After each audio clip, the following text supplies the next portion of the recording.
ನಮಸ್ತೆ ಫ್ರೆಂಡ್ಸ್, ನಾನು ಆಶಾ ಗೌರಿ ಅಕ್ಷಯ ಪಾತ್ರೆ ಅಡುಗೆ ಮನೆಗೆ ನಿಮ್ಮನ್ನು ಪ್ರೀತಿಯಿಂದ ಸ್ವಾಗತ ಮಾಡ್ತಾ ಇದ್ದೇನೆ. ಬೆಳಗಿನ ತಿಂಡಿಗೆ, ಸಂಜೆ ತಿಂಡಿಗೆ, ಟಿಫಿನ್ ಬಾಕ್ಸಿಗೆ ಎಲ್ಲದಕ್ಕೂ ಮಕ್ಕಳಿಗೆ ಇಷ್ಟ ಆಗುವಂತಹ ಒಂದು ತಿಂಡಿ ಅಂತಂದರೆ ಪಾವ್ ಭಾಜಿ. ಇವತ್ತು ನಾನು ಪಾವ್ ಭಾಜಿ ಮಾಡುವ ವಿಧಾನವನ್ನು ತೋರಿಸ್ತಾ ಇದ್ದೇನೆ. ತಡ ಯಾಕೆ, ಬನ್ನಿ ನೋಡೋಣ.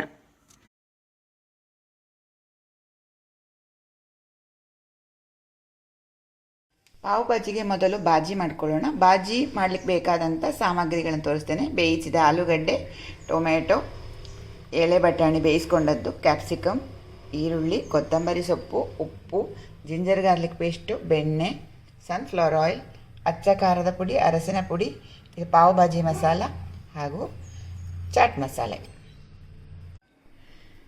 ಒಂದು ಅಗಲವಾದ ತವ ಇದ್ದರೆ ಒಳ್ಳೆಯದು. ತವದ ಬದಲಾಗಿ ನಾನಿಲ್ಲಿ ಒಂದು ಅಗಲವಾದ ಬಾಣಲೆಯನ್ನು ತಗೊಂಡಿದ್ದೇನೆ. ಬಿಸಿ ಮಾಡಲಿಕ್ಕೆ ಇಟ್ಟಿದ್ದೇನೆ.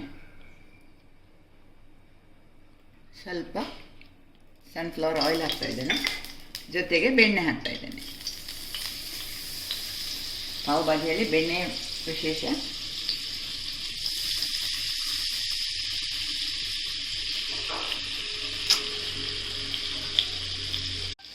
ಸಣ್ಣಗೆ ಹೆಚ್ಚಿಕೊಂಡಂಥ ಈರುಳ್ಳಿಯನ್ನು ಹಾಕ್ತಾ ಇದ್ದೇನೆ.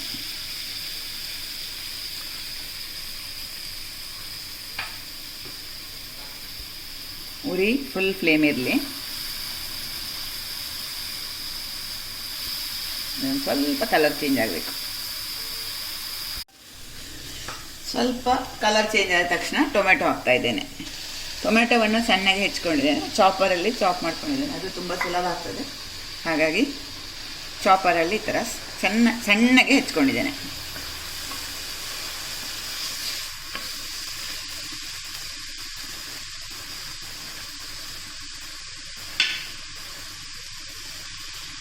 ಟೊಮೆಟೊ ಸಾಫ್ಟ್ ಆಗ್ತಾ ಇದ್ದ ಹಾಗೆ ಒಂದೊಂದೇ ಮಸಾಲೆಗಳನ್ನು ಹಾಕೊಳ್ಳೋಣ. ಮೊದಲಿಗೆ ಉಪ್ಪು ಹಾಕ್ತಾ ಇದ್ದೇನೆ. ಉಪ್ಪು, ಉರಿ ಸ್ವಲ್ಪ ಕಡಿಮೆ ಮಾಡ್ಕೊಂಡಿದ್ದೇನೆ. ಖಾರ ಪುಡಿ ಸ್ವಲ್ಪ ಜಾಸ್ತಿ ಬೇಕು. 1 ಟೇಬಲ್ ಸ್ಪೂನ್ ಆಗುವಷ್ಟು ಹಾಕಿದ್ದೇನೆ.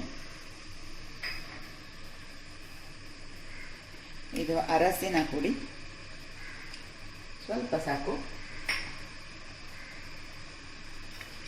amchur ಪೌಡಿ ಅಥವಾ ಚಾಟ್ ಮಸಾಲ ಯಾವುದಿದ್ರೂ ಅದನ್ನು ಹಾಕೊಳ್ಬೋದು.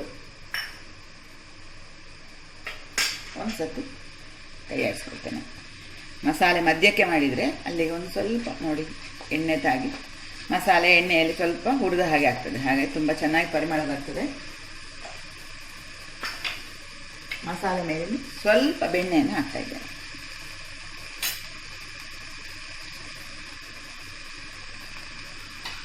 ಜೊತೆಗೆ ಪಾವ್ ಭಾಜಿ ಮಸಾಲ ಇದನ್ನು ಹಾಕ್ತಾ ಇದ್ದೇನೆ.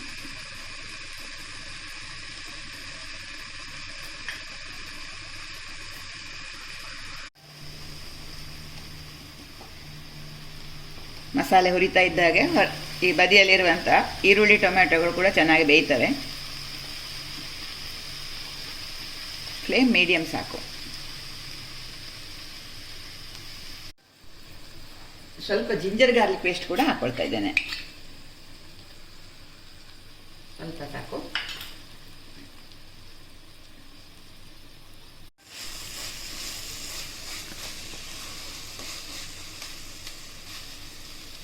ಟೊಮೆಟೊದ ಹುಳಿ ಸ್ವಲ್ಪ ಕಡಿಮೆ ಆಗಲಿಕ್ಕೆ ಒಂದು ಸ್ವಲ್ಪ ಚಿಟಿಕೆ ಸಕ್ಕರೆ ಹಾಕ್ತಾ ಇದ್ದೇನೆ. ಒಂದು ಅರ್ಧ ಸ್ಪೂನ್ ಆಗುವಷ್ಟು ಸಕ್ಕರೆ.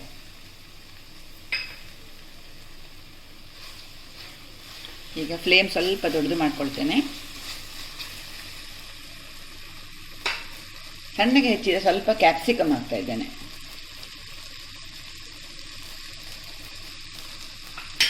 ಆಮೇಲೆ ಆಲೂಗಡ್ಡೆಯನ್ನು ಪುಡಿ ಮಾಡಿಕೊಂಡು ಹಾಕ್ಕೊಳ್ಬೇಕು.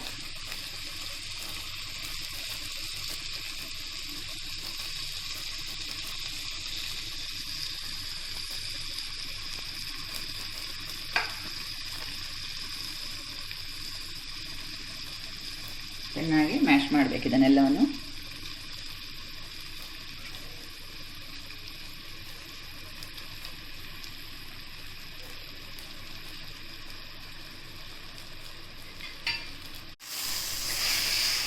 ಒಂದ್ಸಲ ಈ ಥರ ಚೆನ್ನಾಗಿ ಕೈ ಆಡಿಸ್ಕೊಂಡು ಇದನ್ನು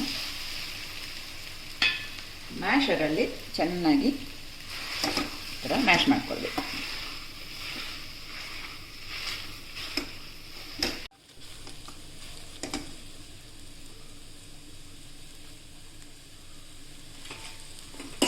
ಒಂದು ಕಪ್ ಆಗುವಷ್ಟು ನೀರು ಹಾಕ್ತಾ ಇದ್ದೇನೆ.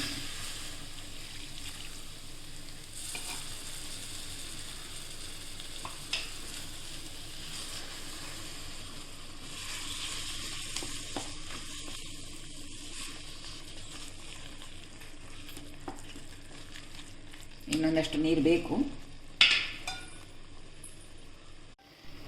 ಆಲೂಗಡ್ಡೆ ಹಾಕಿದ ಕಾರಣ ದಪ್ಪ ಆಗ್ತದೆ, ಸ್ವಲ್ಪ ನೀರು ಹಾಕ್ಕೊಳ್ಬೇಕು.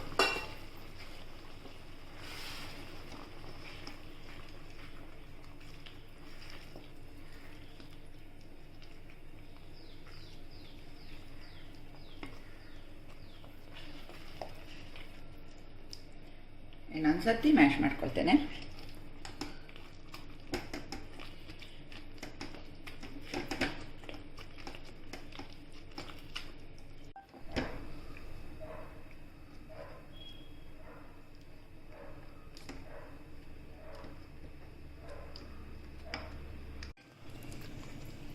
ಮಸಾಲೆ ಚೆನ್ನಾಗಿ ಕುದಿಲಿಕ್ಕೆ ಆರಂಭ ಆಯಿತು.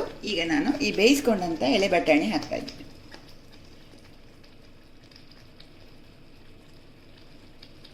ಉಪ್ಪು ಬೇಕು ಅಂತಂದರೆ ಉಪ್ಪು ಸ್ವಲ್ಪ ಸೇರಿಸ್ಕೊಳ್ಬೋದು. ನಾನು ಸ್ವಲ್ಪ ಉಪ್ಪು ಸೇರಿಸ್ತಾ ಇದ್ದೇನೆ.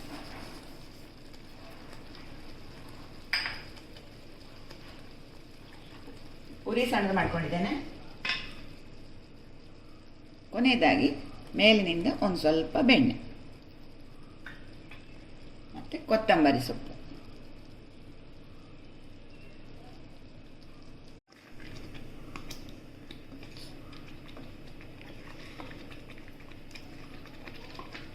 ಪಾವ್ ಭಾಜಿಯ ಭಾಜಿ ರೆಡಿ.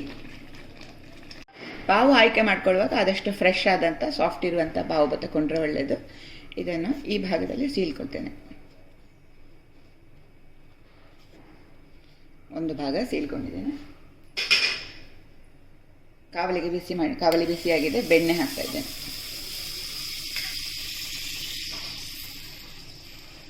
ಚೆನ್ನಾಗಿ ಬಿಸಿಯಾಗಿರಬೇಕು ಕಾವಲಿ. ಎರಡು ಬದಿ ಬೆಣ್ಣೆ ಹಾಕಿ ಕಾಯಿಸ್ಬೇಕು.